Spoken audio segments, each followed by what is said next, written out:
Good afternoon, everyone. I'm Debbie Yates. I'm proud to be a trustee of CLL Support. I've been a trustee for a couple of years now. And it's been an absolute privilege to be a trustee during the 20th anniversary and to be involved in the celebrations. This is a short session which I just want to look back on some of the amazing activities that our community have undertaken over the last few months. So Challenge 20 was the idea that we came up with to try and involve as many people as we could in the celebrations.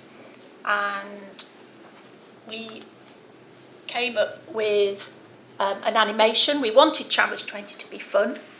And one of our associates, Lelia Dooley, she kindly volunteered her daughter to create an animation for us. What is CLL? CLL is the most common type of leukemia in adults, with 4,000 people diagnosed each year in the UK alone. Living with CLL isn't easy, but CLL Support is here to help. We're a charity run by people with CLL for people with CLL, which informs, supports and empowers people with CLL and their loved ones. And this year, it's our 20th birthday, and to celebrate, we're launching our Challenge 20. Taking part is simple. Pick an activity with the theme of 20 and challenge yourself to do it. You could bake 20 cakes, grow 20 sunflowers, or do a 20-minute cycle every day. And if you can raise some money for CLL Support using our Just Giving page, then even better. For more info on Challenge 20 and our other anniversary events, go to cllsupport.org.uk/20 or follow us on the usual social media platforms.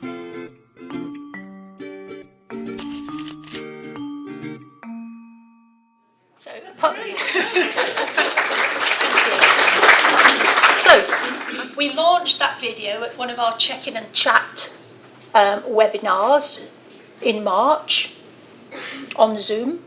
If you haven't joined one of our check-in and chats, it's actually a Zoom call that Hilary mentioned earlier, where we use breakout rooms so we can go into small groups and have much more informed discussions. And in one of the breakout rooms that day, we asked people to think of ways that they could join in our Challenge 20. And these are some of the ideas that people came up with at the check-in and chat session. See a whole range of different suggestions there.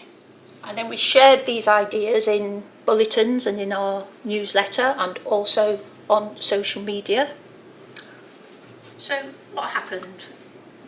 You may have seen a poster outside of some of the activities, and what I'd like to do now is to take you through those in a little bit more detail, especially for our people watching on Zoom that perhaps can't see the photos very well. So one of the first things that one of our members did, Molly Wilkinson, is Molly compiled 20 tips for living well with CLL. Now we've shared just 10 here. And in the discussion groups later today, we'll be asking people to come up with more tips if they feel comfortable sharing them. There are a couple here that really resonate with me, if I could just highlight them. Number 8 there, volunteer helping others will help you too. Before I volunteered to become a trustee of CLL Support, I hadn't met anybody else with CLL. I didn't know anybody else had CLL, and it felt a very lonely condition to have. But since helping the charity, I have to say the charity has helped me far more. So I've gained far more from the charity than I've given. It's been a great thing personally for me to do. And the last one that really resonated with me was number 10, which is find what makes you happy and ring fence it.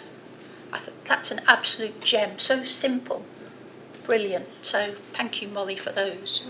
Angela Ramsell, an artist, created, or rather spent 20 hours creating pieces of artwork, which she then raffled in aid of CLL support. Not unsurprisingly, given the little animation we've just watched, growing 20 sunflowers proved a very, very popular challenge for young and the not so young as well. One of our members, Robert Gledhill, took part in the captain's inaugural golf event at Bawtry Golf Club. And thanks to Robert nominating CLL support, the funds raised at that event have all come to the charity. Swimming was a really popular challenge.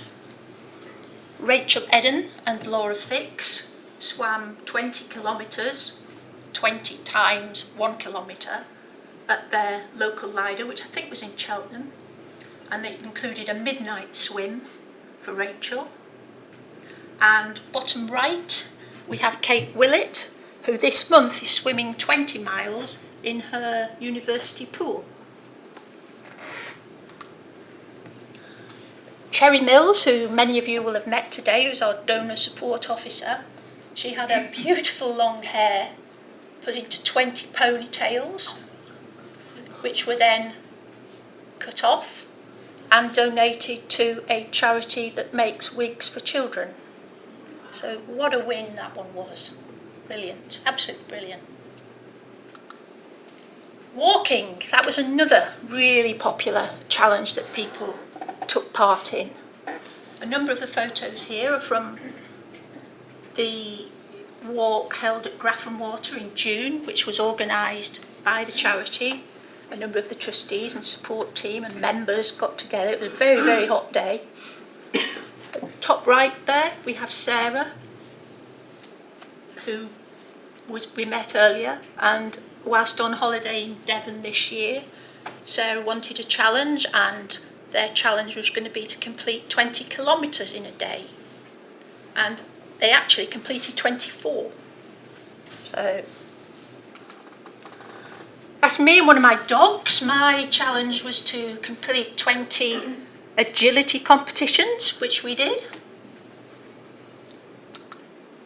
Now this one amazes me, running. Running has never been my cup of tea whatsoever.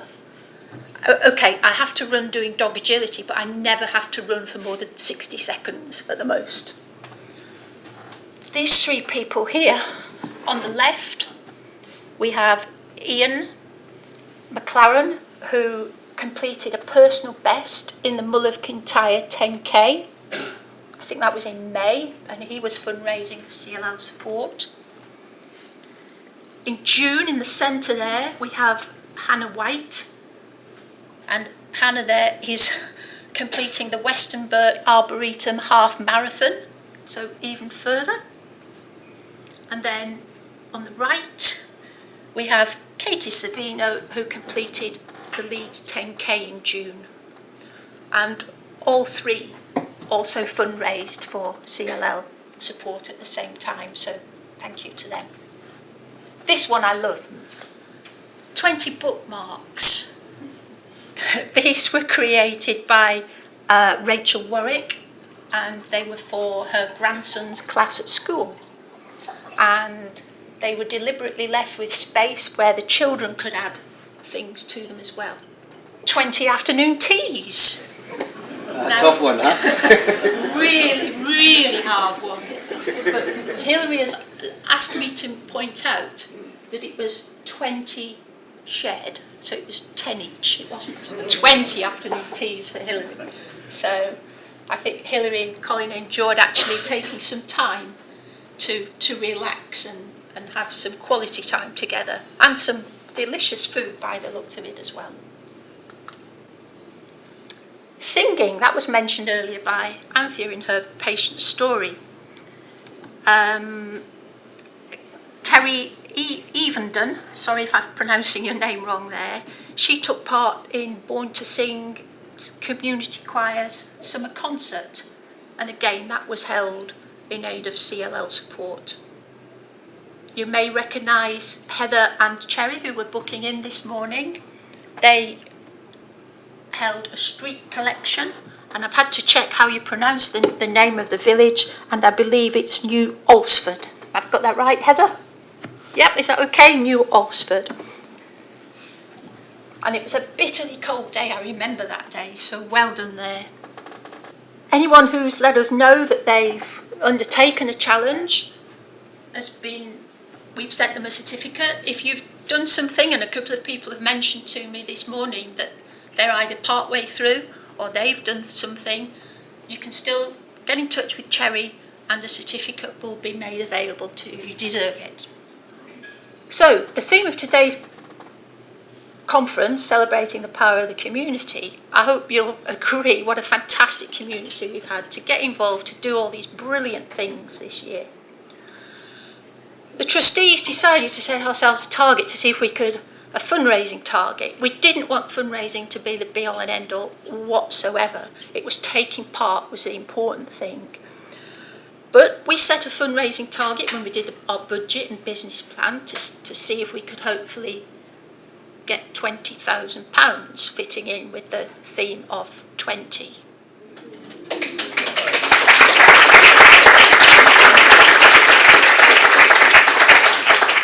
I just think that's amazing. So thank you to everybody who's taken part, everybody who has donated. Wow. So, 2 challenges that I haven't mentioned yet. At our conference in Poole, David and John spoke to us about challenges they were going to undertake. They were going to travel. John was going to cycle from Land's End to John O'Groats, and David was going to walk in the opposite direction, and hopefully they were going to meet somewhere in the middle. And I'd just like to invite John to say a few words of reflection about his cycle ride. So when I mentioned that I was going to do this cycle, which I called Le 20 Jog, Land's End 20 John O'Groats, and then it went out on our bulletin. One of our previous chairs, David Innes, emailed me and said, "You're mad." I thanked him for his online assessment of my mental capacity and said, "It'll be grand." When I was originally, and what was my motivation? I do a bit of cycling. I've never been a competitive cyclist or anything like that. But when I was originally diagnosed back in 1990, I was much younger than I am now, obviously, and I felt that I'd lost control of my life. And the medics, as I would generally call them, and my condition would dictate when I would need to be in and out of treatment. I had to change my career. I was a commercial offshore deep sea diver, to use a common term, and I had to get a job in the office, which was never part of my career plan, and I hated it, but I got to like it. Cycling has benefited me physically and mentally, and I've challenged myself with long one-day cycles and alpine climbs. I'm fortunate that my current treatment keeps me well enough to be able to do stuff like this. I'm on continuous venetoclax, by the way. But taking on Le 20 Jog was an order of magnitude above anything I'd ever attempted. I also needed to do it solo. I cycled with a couple of similar aged friends up in northeast of Scotland. But I needed to do this on my own. It was something I wanted to control. I wanted to make my decisions. I didn't have a vehicle going in front or behind me. And I wanted to be responsible for the consequences of any decisions I made. It was never a given that I would be able to do it. Lots of people who knew me said, yeah, you'll do it. And I said, wouldn't be quite so sure. And even in the early days in Cornwall and Devon, and that was one of the reasons I did it in that direction, the hills there are brutal, and I wanted to get them over whilst I thought I would still reasonably have the capacity to do it. And as the song said, I had to take one day at a time. Otherwise, that task is overwhelming. I never even dreamed of reaching Scotland when I was down in Cornwall, Devon and the south. I didn't know if I could do those distances day on day.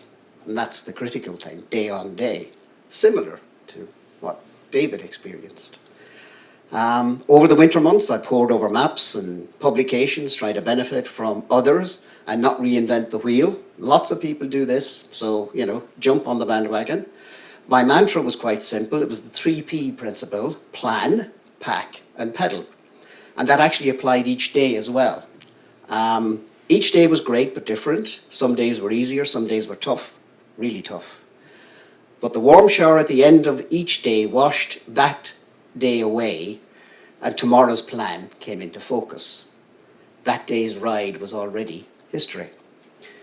The online following was motivating, but also in a way put a level of expectation on me.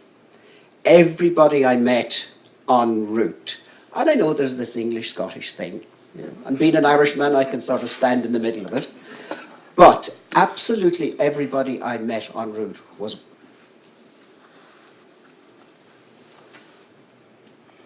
friendly, welcoming, and that empowered me. I got waves and toots and horns from drivers. Yes, they do things to cyclists which are positive.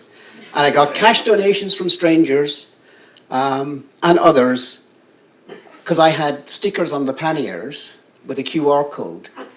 And I'd get a message that evening when I'd look at my devices and I'd see, met you at the coffee stop, and I'd see a donation. Sorry, I didn't think. The level of satisfaction I got was huge. But in reality, it didn't sink in for a couple of weeks. Would I do something like that again? No. But I would do long distance cycles, and I do it with my cycling buddies. My family were worried that because, you might have noticed I was using a recumbent bike, which is slower, but that I'd kind of lost my social side of cycling. But I would do it with my cycling buddies. And the opportunity to raise funds for CLL support and a local Aberdeen-based charity, which I wear the pin of today, was very satisfying. And just so as you know, the overall total, including gift aid, is standing at £7,500. And it was great. And it was absolutely great to plan to meet David. And we met in Preston, and we had a great evening together. And we were really looking forward to this, and we were kind of trying to coordinate our programme. I remember one time David said to me, he said, "Oh, you're going to be cycling in Scotland in May, midges." And I said, "Well, I'm hoping I'm able to cycle faster than they are able to fly." But going up some of the hills, that wasn't always the case. But meeting David in Preston was fabulous. I'd just like to say huge respect to you, John. I walked along some of those roads that John travelled in his recumbent bicycle. I was constantly stepping onto verges, I think the A9 in Scotland. Oh, yeah. Some of the roads in Cornwall in particular, because I was trying to avoid the coastal path in Cornwall. It's so up and down. And I had to keep stepping on verges to avoid the traffic, the spray. And I was thinking to myself, John is going to be squashed flat up here. I'd better not tell him. So I truly am delighted and surprised and amazed that you did manage it. It's a mutual admiration society, obviously. Okay, thank you, Dave. David, why? I'm going to ask, why did you decide to take on this challenge? I don't really know. It seemed a good idea, sitting on the sofa in the winter with a gin and tonic, I think. I'm a sporadic long-distance walker. I go for long periods when I don't do any particular walks, and then then simply I decide that I will do them for some reason. I was put onto it by several years ago by doing a 7-week trek in the Himalayas to Kanchenjunga base camp, which was fascinating, actually. We saw red pandas, came out of a yak herder's hut one morning, and there were tracks of snow leopards in the snow. It was about May when we were finishing. And then I think it was partly due to CLL, actually. I had some chemotherapy in 2018, late 2018, and I reacted rather badly to it. I'd been on watch and wait until then, and I was due to have 6 sessions of chemotherapy. I had to abandon it after the second because I reacted badly. And but for chemotherapy, it was quite a good practice for lockdown. Of course, in COVID, you had to isolate yourself. And I felt sort of imprisoned, and I thought I'd just like to go for a long walk. And I toyed with the idea of going back to the Himalayas, but they'd had a big earthquake then that made it, everything's rather unstable there. And I'd been reading a lot about Germany, and I suddenly thought, I'll walk the length of the River Rhine. And so I took the overnight ferry from Harwich to the Hook of Holland, and on the 1st of May 2019, I started a walk down the Rhine from that's one of its mouths.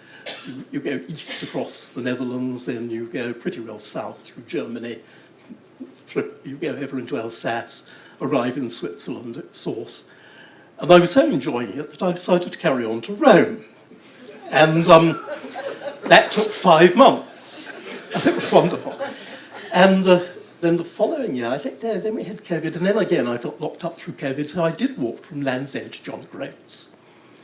And I was thinking, well, why don't I try it the other way round? I think I met someone, that's right, I met someone during that walk who was doing it in a far more interesting, I thought, and intelligent way than I'd done it.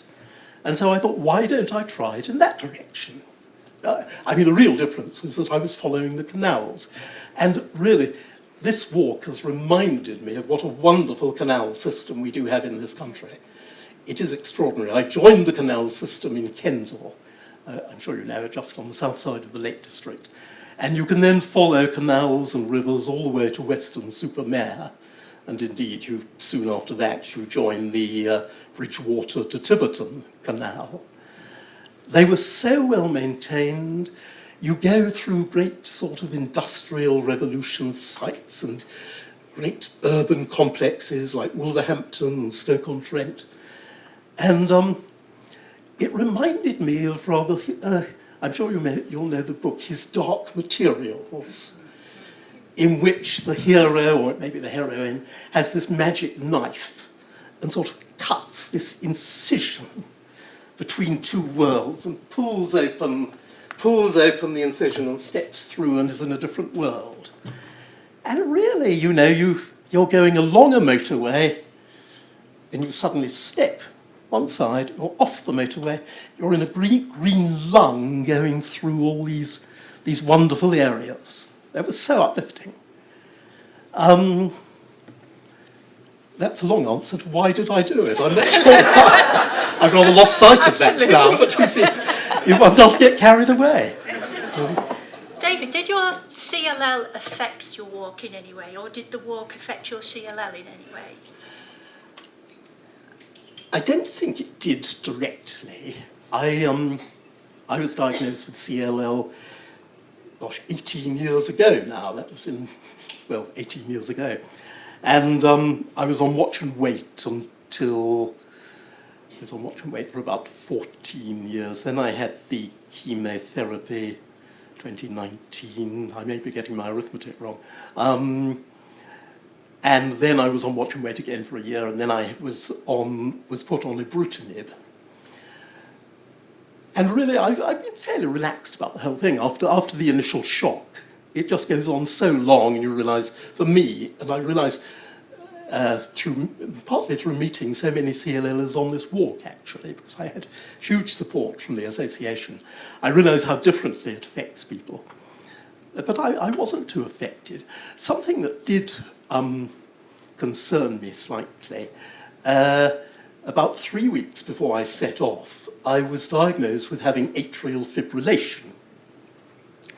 And I was put on to beta blockers and blood thinners. Now, ideally, I think I would have waited to see the effect of those before I actually set off. But by that time, everything was organised, arranged. John was going to be on his way. Other people had agreed to meet me at various stages, so I just set off. And it was harder work this time than when I'd done it in 2021. But that may just be age. A couple of points I'd just like to mention about the atrial fibrillation. It's not directly connected with the walk, but it's, and I knew this, it's a well-known effect of ibrutinib, well-known side effect of ibrutinib, but I'd reacted very well to the ibrutinib. It had brought all my blood levels down to pretty close to normal, and I had no obviously adverse reactions to it. But when I came back from the walk, the advice was to come off the ibrutinib, go on to watch and wait, and then as and when go on to some other son of ibrutinib, it was called. And it was quite amazing. And again, people will vary. This has been brought home to me. But I stopped the ibrutinib, and within 4 weeks, the atrial fibrillation had totally vanished. I could see it actually on a monitor disappearing. It dropped from 31%, 25%, 9%, 0. The other thing that I didn't realise, but that I found useful to know, some years, 3 or 4 years ago, I was given an Apple Watch by a 15-year-old relative who thought I wouldn't be able to use it, with some justification. And I hadn't realised that this contains an atrial fibrillation monitor facility. You don't do anything, it's just there. And it was due to this sounding an alarm signal that I was put on to the fact that I had atrial fibrillation. Without that, I really would not have known. There were no obviously recognisable symptoms. So I then took immediate advice on it, as is recommended, and it was found that the watch indeed was correct. And also it was the watch that has monitored what has happened to the AF since I stopped the ibrutinib, and that has now been borne out by the results of a 1-week heart monitor. So I'm a great enthusiast now for the monitoring facilities of these watches, and it quite impresses 15-year-olds that you can cope with them too. So, Thank you very much indeed. I'm going on a long time. No, that's wonderful. I'd just like to hand over to Hilary. So, David, I think we should say that other makes of smartwatch are available. I just want to say thank you so much from the CLL Support Society Association for your enormous efforts. So we'd like you to accept this from us. Very much.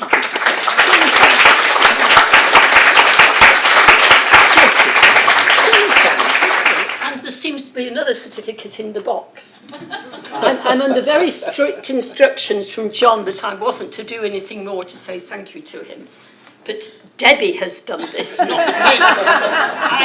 I'm just the person delivering it, so John. Well, thank you.